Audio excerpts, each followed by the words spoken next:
Sterling Holmes of Fansided and Stacking the Box, joined now by Heisman winner, one of the best college quarterbacks of all time, and a damn good football analyst, Robert Griffin III. Robert, how are you? I'm doing great. Sterling, how you doing, man? I'm good, and I'm not gonna lie, it's weird saying Robert. Like it's RG3. Like, do your friends call you Robert? Are they still calling you RG3? Yeah, I mean it's all over the place. The beauty of this is it's my initials, right? So RG3, it's not just some made up nickname. It's not like they're calling me Superman or Batman or something like that. So I've been called RG3 for my entire life. So my friends do call me that sometimes. Most of the time now is like a joke, but they mostly call me RG. RG, okay. No bobber, nothing getting real creative with that. No, none of that. No, not No none of Bobby. that. No, no, no. Now my mom did call me Robbie, term of endearment from your mom, but most people either call me RG. My strength coach in college used to call me Three Stacks because he said I looked like Andre 3000. So, it's been all over the place. And I actually appreciate that because Andre 3000 is a legend. So That's I awesome. take pride in that. I do want to give a shout out to Snickers, the official chocolate sponsor of the NFL, and they're releasing Satisfortunes, fortune teller Yes. readings of Snickers bites taken by team representatives. Can you tell us more about this? I have my little thing right here. So I have my little my reading, if you will. I'm here in Yes. Kansas City, so I have my Chiefs Snickers right here. So I'm Yep. looking forward to this. Can you tell us more about this though? Yes, you're talking about that bike guide right there. And I also have my Kansas City Chiefs, Snickers bar here as well. I'm going to be honest with you, Sterling. It's really just an excuse to enjoy a phenomenal piece of candy. All right. Snickers is sponsored with the NFL to be able to allow fans to predict what is going to happen with their team this year through that bite guide, and with partnering with a fortune teller by the name of Chocomancer to make that happen. So that bite guide that you have right there talks about the different aspects of how you piece that together. But instead of getting a fortune cookie from your favorite, Chinese restaurant, just go to the store and buy you some of these delicious Snickers bars and eat them and have a good time predicting your team's future. Am I being a little superstitious when I'm scared to eat the Chiefs one? Like Panthers, fine. I'll eat the Panthers one, Steelers all day. I don't care. Chiefs one, I'm like, I don't want to be the reason why the Chiefs don't three-peat. Yes, and that actually might be a reason that people decide to not eat their team bar, right? They want to look at the guide, see how they can possibly manipulate the system as good as they possibly can, at least into the universe out there. So I don't disagree with that, but I don't think you have anything to worry about. I think the Kansas City Chiefs are primed to go out and do something that's never been done in NFL history, and that's pull off the three-peat. Yeah, where do you view that? Where do you view the Kansas City Chiefs right now? You actually had a chance when you were with the Ravens in 2018. You were filling in, finishing the game for Lamar Jackson. You got to see Mahomes up close in person. One, what was that like for you? And could you tell early on what Mahomes was going to end up becoming? Well, Sterling, at that point, Mahomes still, I think he had Tyreek Hill at that time when we played against them, and his process was different then, right? He had Travis Kelce. That's the guy that's working the whole middle of the field. They're on like their own wavelength, running different routes. We saw it in the Super Bowl when they pulled off and we saw it in the big comeback when they pulled off the win against the Bills. But when he had Tyreek Hill, it was a little bit different. There was a little bit of Tyreek's open down there somewhere, right? I'm gonna just throw this bad boy as far as I can. And now that he doesn't have Tyreek, his process has changed so much that he's actually become a better quarterback, right? He's reading the defenses better. He's getting through his progressions better. He's being okay with taking whatever the defense allows him to have, while also still having that special ability that he has to make things happen out of nowhere. So when I watched him at that point, we had the better team, hands down, top to bottom in Baltimore. We just didn't have Patrick Mahomes. And even though we had them down, I think it was a play. Tell me if I'm wrong, but it was fourth down. He threw one up over the middle, and Yeah. Tyreek Hill like caught it on his helmet or something. And it was like, how did he do that? How did he pull that off? That's what you constantly see, especially with like the behind the back pass we saw in the preseason from Mahomes. He's just grown so much, and it's always been a joy to watch him play. But to see him grow from Texas Tech to what he is now is pretty amazing. I will say I have some sources that told me you were recruited to Stanford to Yes. run the Wildcat and split time with Andrew Luck.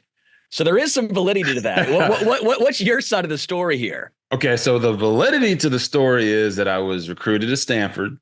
to compete with Andrew Luck. I was not recruited there to run the Wildcat or necessarily split time. I don't know if you remember, but back then there were a lot of quarterbacks that were going to the same schools.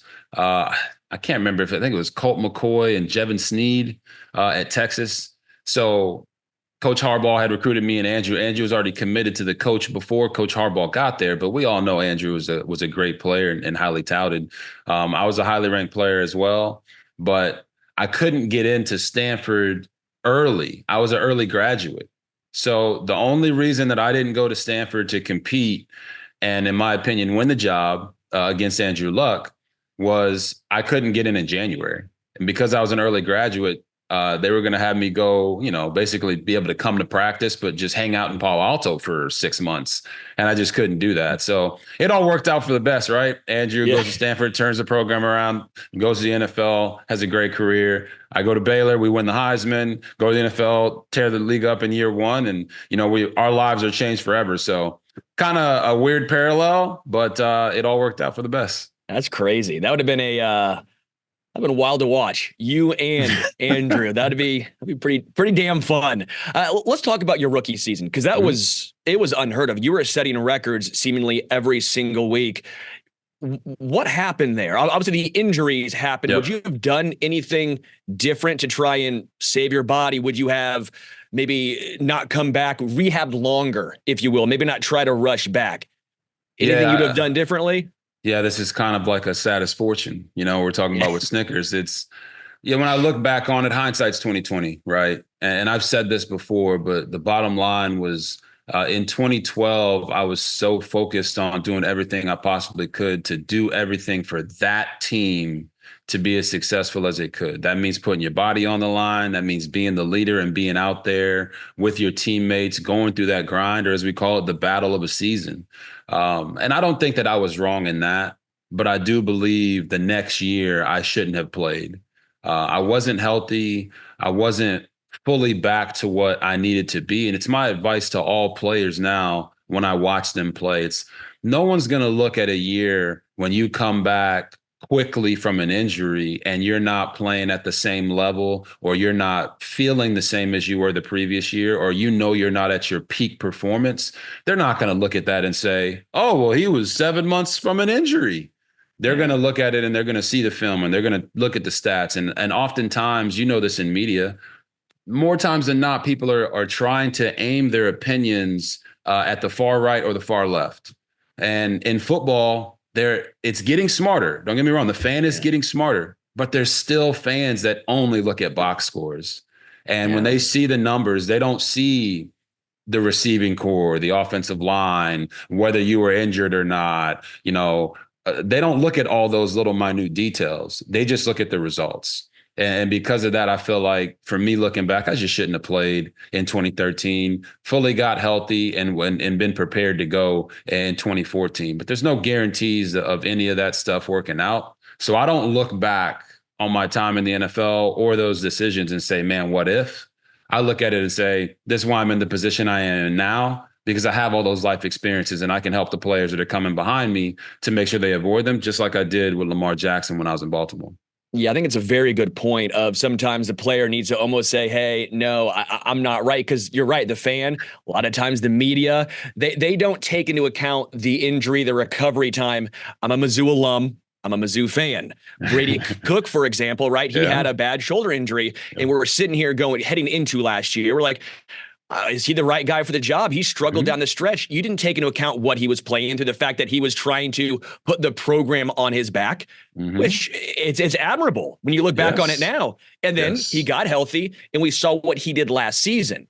And there were still some fans who were hating early on because they didn't understand what he went through. Right. And so I do think sometimes fans are getting smarter, but we're so used to fantasy football. We're so used to Madden or even just the right now mentality. It's very hard to wait, very hard to be patient. That's very good. And to that point, I just want to give a shout out to Drink here, Eli Drinkwitz. I called a game last year for Missouri against LSU.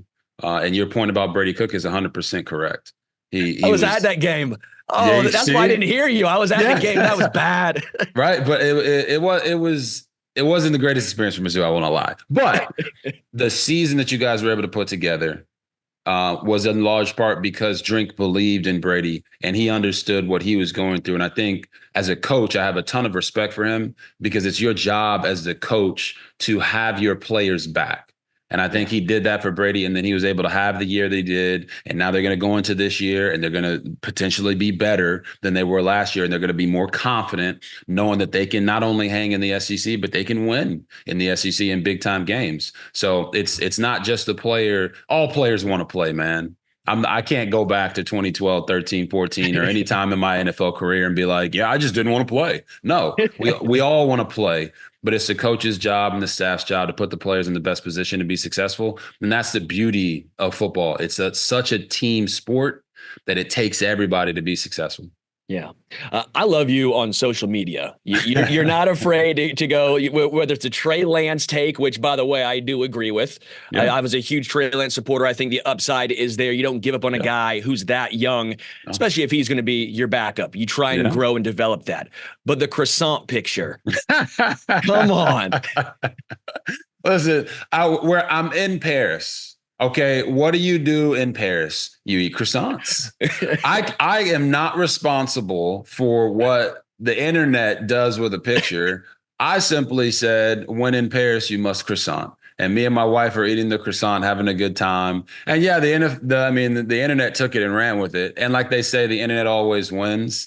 So, it was a fun moment, fun experience. And we were there for the Olympics and just having a good time, enjoying all the festivities. We got to interview 6 Olympians, 2 gold medalists, a bronze medalist, and now Hunter Woodhall, who's Tara Davis Woodhall's husband, is competing in the Paralympics as well. We were able to sit down and have a conversation with him. So really enjoyed that process. And then your point about the Trey Lance observation, everyone says take, and I get it. It's what the media world has turned into. But for me, it's just, it is my opinion, and it's an educated opinion. And when I've been in NFL locker rooms and I've been in those meetings and talked to NFL execs, Trey Lance is a guy that they won't give up on. He's younger than Bo Nix and Michael Penix Jr. Right. Yeah. So when you see him make that run, people will say, oh, well, then put him at running back. It's like, no, that's not the point. It's the same reason you don't give up on Justin Fields, right? He's there in Pittsburgh. He has that dynamic ability. That ability is really sought after in today's NFL. And then him going out there and throwing the interceptions, I can go and show you every interception and what he did wrong, but that's part of his growing process. How many quarterbacks do you know can do what Trey Lance did on that run? Not very many. But no. I can show you other quarterbacks who can't do what Trey Lance did and can still go out there and throw 5 picks. So that's why teams won't give up on him. And to me, it's like, I'm going to make sure I'm educated and confident in everything that I say, and I do my research. And I know that that's what NFL execs are thinking. I want to give finally one last shout out for you and your partnership with Snickers, because shout out Snickers. This is my lunch today. This right here, this cheap Snickers bar. I'm gonna put my rational side to the side right here, because I'm gonna have to just do it. But how can fans get in on the fun? And finally, what is next for rgIII? Yeah, I mean, I can answer those in reverse. For me right now, being a father, being a husband, being the best I can be at that has always been the goal, no matter what I've done, playing career or in the media. So we're going to have a lot of fun. I have a podcast called Out of Pocket with rgIII that we're going to really focus in on. And, when it comes to TV, I don't know what the future holds, but I do know that, at some point we'll be back, and we'll be back in a big fashion and have a lot of fun doing it. I'm going to miss college football, being able to call games for college football this year. Don't know what that might entail. I can't predict the future. Maybe I am back on this year calling college football games, but, I'm very thankful for, to have a partner like Snickers, because, this in the industry or just in life, a lot of people want to be around you when things are going great. But it's the people and the brands that stick by your side when it might be a little bit of a tough time. And getting laid off is not unique to me or Sam Ponder or anyone else. It's just part of life. And there's a lot of people out there who are having to deal with things that are much more difficult than I am right now. So I'm thankful for Snickers and this program, as you said, as the official chocolate sponsor of the NFL, for them to come up with unique ways to engage the fans, give them a chance to, feel like they're a part of it, right? You always hear fans say, we won last week. We did this, because fan is short for fanatic. We all know that the fans aren't actually out there throwing and catching passes, but they do impact the game in a big way with how loud they can be and how much they support their team. So that's why doing this partnership with Snickers and them allowing the fans to even get a little bit more into it, right? Because I like to say I'm not superstitious, but I am a little stitious, right? So these Satis Fortunes allow me to kind of satisfy that portion of my own thought process, and the fans can do the same. Robert Griffin III, rgIII. Really appreciate it, man. No, appreciate that, brother. And we'll talk soon. God bless. Take it easy.